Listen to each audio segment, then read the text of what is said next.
Let's start with democracy. The word democracy means rule by the people. In a direct democracy, people meet in one place to make the laws for their community. As the name implies, in a direct democracy, citizens vote directly on each issue. Because everyone has a say in their government, power is limited. The obvious strength of this form of government is that power lies directly with the people. The weakness is rather obvious as well. This is simply not practical with a large number of people. Therefore, we don't see this form of government practiced anymore.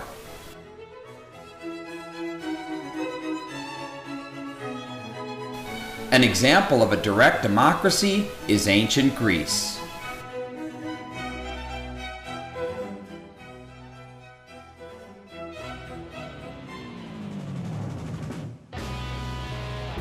Most modern democracies are indirect democracies, which are also known as representative democracies.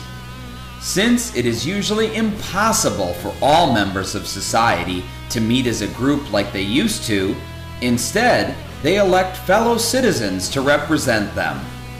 At the local level, for example, we elect the mayor. Another example of a representative would be the mayor of Houston. Rick Perry represents all the citizens of the state of Texas as our governor. On a national level, we elect both representatives and senators to serve in Congress to represent us. And of course, our number one representative of them all is the president. In a representative democracy, power is limited.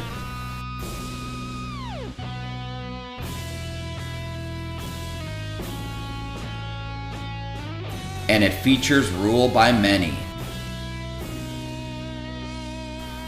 The strength of this form of government is that it features the most personal liberties and freedoms.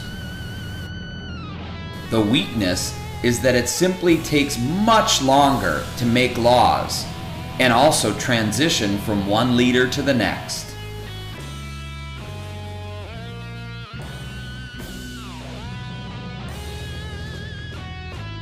The very best example of a representative democracy is the United States of America.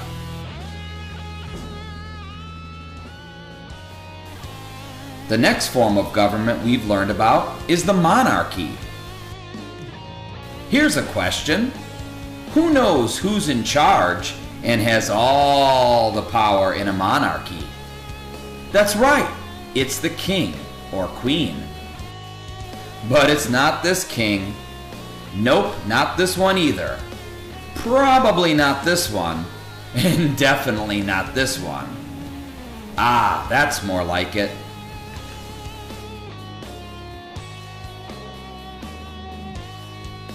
We've learned about two different types of monarchies, absolute and constitutional. Let's take a look at both. In an absolute monarchy, the king or queen governs with complete power and has extreme authority over all matters of the country. Their power is unlimited. In an absolute monarchy, it is ruled by one.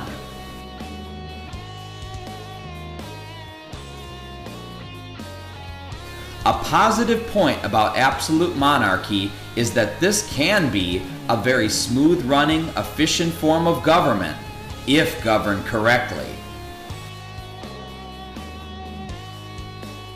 A weakness is that the citizens cannot complain. The king or queen makes all the laws and has the power to change any law that he or she doesn't like.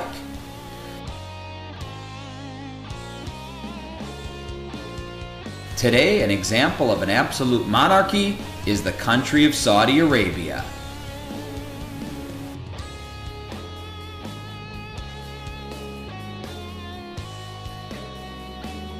In a constitutional monarchy, the king or queen is the official head of state, but a parliament or other legislature is the one that truly makes the laws.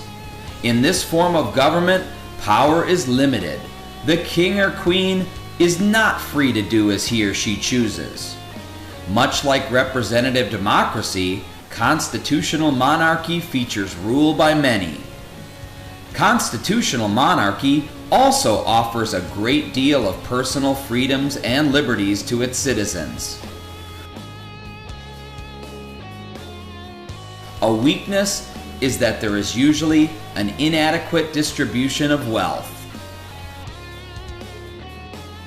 Two countries today that employ a constitutional monarchy are the United Kingdom and Japan.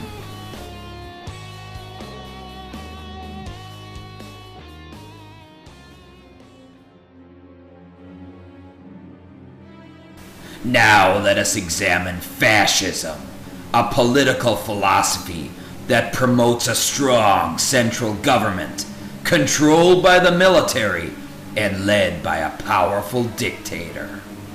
Under fascism, power is unlimited.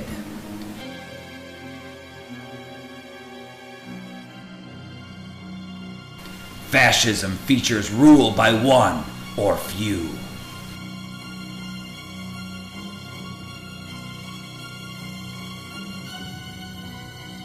The strength of fascism is usually national pride and unity.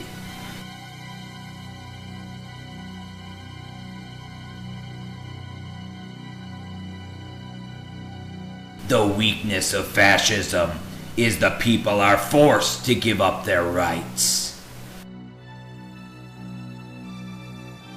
One example of fascism is Nazi Germany.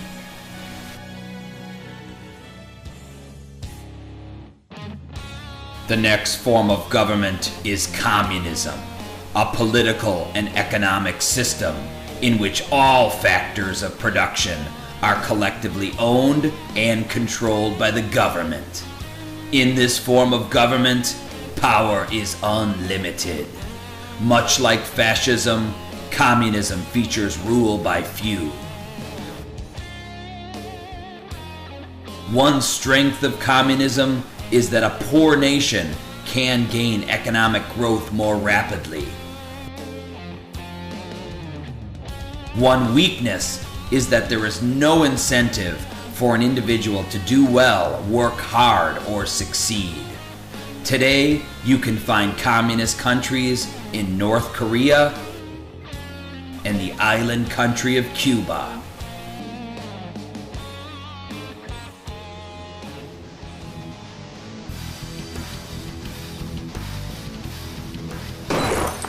Finally, there is anarchy, an absence or lack of government authority.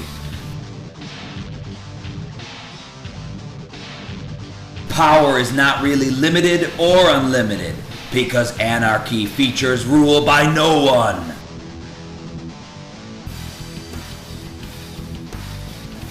Anarchy features lawlessness and is usually accompanied by violence and chaos.